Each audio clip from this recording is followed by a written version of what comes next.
السلام عليكم ورحمة الله وبركاته. ازيكم احلى اخوات، احلى اخوات في الدنيا. نهاركم مشرق بنور الله. اللهم صل وسلم وزد وبارك على سيدنا محمد في كل نفس ووقت وحين وفي الملأ الاعلى الى يوم الدين. معايا بصلة مبشورة كده حبايبي بالمية بتاعها مش هنصفيها، ومعايا برضو معلقة من الفلفل الاحمر، ومعلقة صغيرة من الثوم، ونص كيلو لحمة مفرومة، ومعلقتين كده من اللي هي مفرومين، ونص كوباية كده من البرغل يا حبايبي. غسلتها وصفتها. اغسليها مرة واتنين وتلاتة عشان الشوائب، واحسن غسيل لها تغسلها في المصفى عشان ما تتهدرش منك. وقمت جايه صفتها، ما نقعتهاش ولا حاجه. حطيت بقى على البصله معلقه كده صغيره من بيكنج باودر، معلقه كبيره من البابريكا، وملح وفلفل اسود.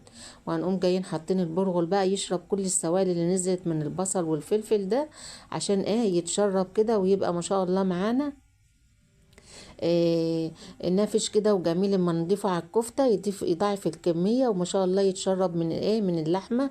والبابريكا دي هتديله اللون كده، وما ما يبانش معانا خالص.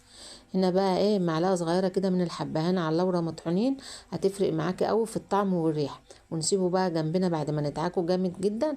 نسيبه جنبنا عشان نعمل النهاردة احلى عيش ناكله كده جنب كفتة البرغل دي. حاجة كده اللهم بارك تفتح النفس. هنعمل النهاردة كده يا حبايبي. معانا الكيلو الدقيق. هنقوم جايين ضايفين عليه معلقة كبيرة من السكر، ومعلقة كبيرة من الخميرة، وهنضيف كمان معلقة صغيرة كده من البيكنج باودر.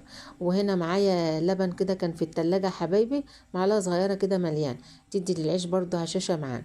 والخميرة ضفت كيسة كيسة من كيس الدريم دي، جميلة قوي يا حبايبي في الخميرة. المهم بقى اخلط بقى كل المكونات، السكر مع الخميره مع البيكنج باودر مع ذره الملح. واقوم نازله بحوالي، دول كانوا كوبايتين كده وشويه من اللبن، كانوا قطع عندي في التلاجة. فهنرميهم؟ لا طبعا ما فيش حاجه بتترمي، كله فضل ونعم. يملى بيوتكم خير وستر ورضا وراحه بال من الرحمن، اللهم امين. نزلت بيهم كده حبايبي، كانوا كوبايتين وحاجه بسيطه. هنزل كمان بحوالي كده اقل من نص كوبايه كده معايا من الميه، الم بيها الدقيق اللي معانا في ارضيه البوله كده. اول ما العجينه تتشرب معانا السوائل كده خلاص نستكفي.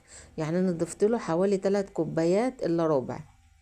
وتفضلي مع العجينه كده لحد ما تبقى بسم الله ما شاء الله معاكي تتشرب السوائل. وتبلي ايديكي كده كل شويه ميه، بحيث تطري معاكي العجينه. اهم حاجه تخدمي العجينه كويس جدا. وديت يا حبايبي اقل من نص كوبايه كده سمنه على زيت. خدتي بالك ازاي؟ نقوم جايين بقى ضايفينها بعد ما العجينه اتشربت السوائل. بنقوم جايين ضايفينها، هتحسي ان العجينه ثابت معاكي، ما تقلقيش خالص، افضلي عجيني هتتلم معاكي وهتنعم وهتبقى زي الفل. شوفوا حبايبي، حاولت اعجن فيها بقى على قد ما اقدر. ايديا وجعتني صراحه ربنا. بس انتي حاولي على قد ما تقدري نعميها اكتر من كده. كل ما بتخدميها كويس كل ما بتديكي نتيجه افضل. شايفين المعلقة الزيت اللي كانت لسه باقية في الكوباية؟ مسحت بقى كده الوش العجينة، وقمت غطيتها بكيسة، وقمت حطها تحت اللحاف، بحيث نص ساعة هتقوم جاية ما شاء الله خمرانة معاكي. هنا بقى يا حبايبي اللي بقول لكم، بعد نص ساعه البرغل ما شاء الله اتشرب السوائل اللي نزلت من الفلفل والبصل، واللون البابريكا بقى جميل فيه ازاي. ندعك بقى يا حبايبي، عايزين بقى ندعك اللحمه مع البرغل. وما فضلش ان انت تحطيها في كبه.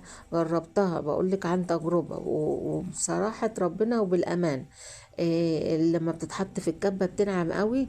لا دي بقى ما شاء الله لما بتسمغها بايديكي بتبقى جميله. بس اهم حاجه اخدميها كويس، او اكنك بتعجني عجين كده. الله يصلح حالكم يا حبايبي يا رب، وينجح اولادنا ويشفي مريضهم، ويؤدي سائر منحرم بالذرية الصالحة، ويرحم موتانا وموتى المسلمين، ويشفي مرضانا ومرضى المسلمين، اللهم امين يا رب العالمين. شايفين يا حبايبي اللهم بارك. جبت فحمية كده عملتها على النار، وقمت جاية بمعلقة زيت كده حبايبي. والعجينة والكفتة لسه طرية كده بتتشرب بقى معاكي من من ريحة الفحم المدخن كده. العجينة شايفين يا حبايبي بعد نص ساعة بس، مع ان الجو كان ساقع. ايام ما كنت عاملاه كان الجو ساقع. بس في نص ساعة تحت اللحاف بتقوم قايمة العجينة معاك اللهم بارك. بتحاولي تعمليها كرة صغنونة كده على قد ما تقدري، وتنعميها كده بين ايديكي. وقمت سايبة بقى الكفتة برضو حطيتها بقى تتسمغ نص ساعة ترتاح قبل ما ارجع اصبحها. يعني كل حاجة نعملها نريح العجينة، ريحتها والكفتة برضو نريح، كل حاجة تديها حقها هتديك النتيجة اللهم بارك. شايفة حبيبتي؟ نبدأ من اول واحدة عملناها، مسحة بسيطة كده من الدقيق، وجبت الصينية وقمت جاية حاطة عليها كده ايه قطعة قماش كده تكون نضيفة معانا يا حبايبي، بتاع المطبخ طبعا مخصصينها للمطبخ. شايفين؟ ونقوم جايين ايه فردين كده ايه على قد ما نقدر، والسمك حوالي 5 سنتي كده، ما بنحاولش نرقق اوي. بتحاولي ايه تشيليها كده كل شوية عشان تتأكدي انها مش لازقة معاكي في الرخام او في سطح العمل اللي انت شغالة عليه.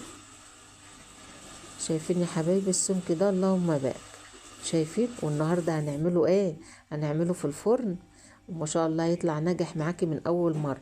اهم حاجه في التسويه تكوني مسخنه الفرن على اعلى درجه حراره، وتقومي حاطه بقى ايه صاج كمان تقلبيه كده ايه، او صينيه اي حاجه متوفره عندك، وتقومي جايه مريحه مخليها تسخن كويس جدا، بحيث العيش يدخل معانا على درجه حراره عاليه وفرن ساخن، هيقب معاكي. اوعدك مفيش ولا رغيف مش هيقب، حاجه كده ما شاء الله اللهم بارك. تعملوا الحلو كله لحبايبكم، كل سنة وانتم طيبين ومع بعض متجمعين في الخير وعلى الخير، اللهم امين يا رب العالمين. الله يسعدكم ويرضيكم ويكبر بخواطركم. شايفين يا حبايبي؟ خلصت كل الكمية. بقولك ايه، لو في كمية تانية بتقومي جاية تانية القماشة وتقومي جاية حاطة عليه. شايفين؟ اللهم بارك.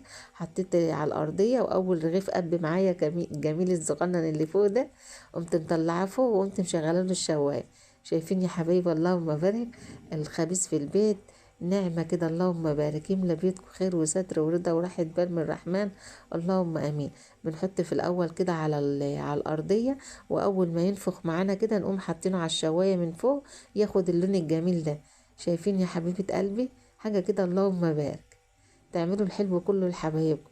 لو وصلتوا لغاية هنا اكبروا بخاطر اختكم باللايك والاشتراك والسبسكرايب، الله يكبر بخواطركم يا رب، عشان الفيديو كده يترفع. عشان الفيديو اللي فات زعلني اوي ان هو ما اترفعش معايا. الله يصلح حالكم يا حبايبي يا رب. هنا بقى خلصت العيش خلاص بقى، كان المغرب قربت على القرآن هيشتغل، فقلت اعمل الكفتة بقى عشان تبقى سخنة معانا كده، اللهم بارك. جنب شوية سلطة، جنب بابا غنوج، جنب شوية طحينة المتوفر عندي. والله لو شوية جرجير بس هتبقى زي الفل، كفاية العيش معاها تتاكل حاف، اللهم بارك. ألف هنا وشفا يا رب، تعملوها وتعجبكم حبايبي. بتحاولي تاخدي ايه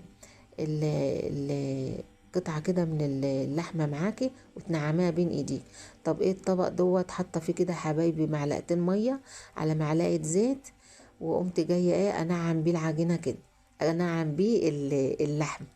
وتحاولي كده ايه تعملي بصباعك كده ايه تبصميها، وتحاولي تقفلي من فوق كده ومن تحت على قد ما تقدر عشان ما تتفتحش معاكي. وجيت اما خلصتها قمت جايبه برضو عصايه من بتاع الشيش كده، وقمت ممشياها على الصباع، ادت له شكل تعريجه كده اكننا شاوينه على الشبكه.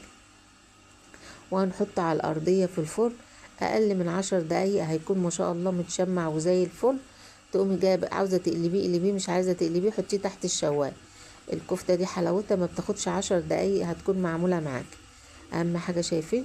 بصميها كده كويس على السيخ. سيخ الشيش ممكن تعمليها على فكرة على السياخ، عمرها ما هتفك معاكي، لان البرغل بسم الله ما شاء الله بيبقى مسمع. شايفين؟ خلصت الكمية حاجة كده اللهم بارك. قمت جايبة ايه الصاج بقى، وقمت مدخلاها في الفرن يا حبايبي، ما خدتش اي وقت، مع سلطة الطحينة وبابا غنوج، وعملت شوية سلطة. شايفين لونها يا حبايبي؟ ومفرغة من جوه وهشة، حاجة كده اللهم بارك، مع العيش اللي يتاكل حاف ده. تعملوا الحلو كله يا حبايبي يا رب. بقول لكم بقى ونغمس في الطحينة، اللهم اننا صايمين. تعملوها يا حبايبي الف هنا وشفا حبايبي. حطيتوا اللايك ولا لا؟ يلا اتكوا بقى على الجرس كده يا حبايبي عشان يظهر لكم مني كل جديد. الله يسعدكم ويكبر بخواطركم حبايبي.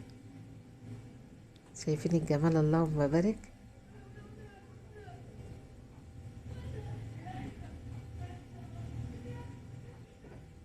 اثبتي بقى. كفتة صح يا اولاد، صح يا الف هنا وشفا حبايبي، مع العيش. اتفضلوا معانا، والسلام عليكم ورحمة الله وبركاته.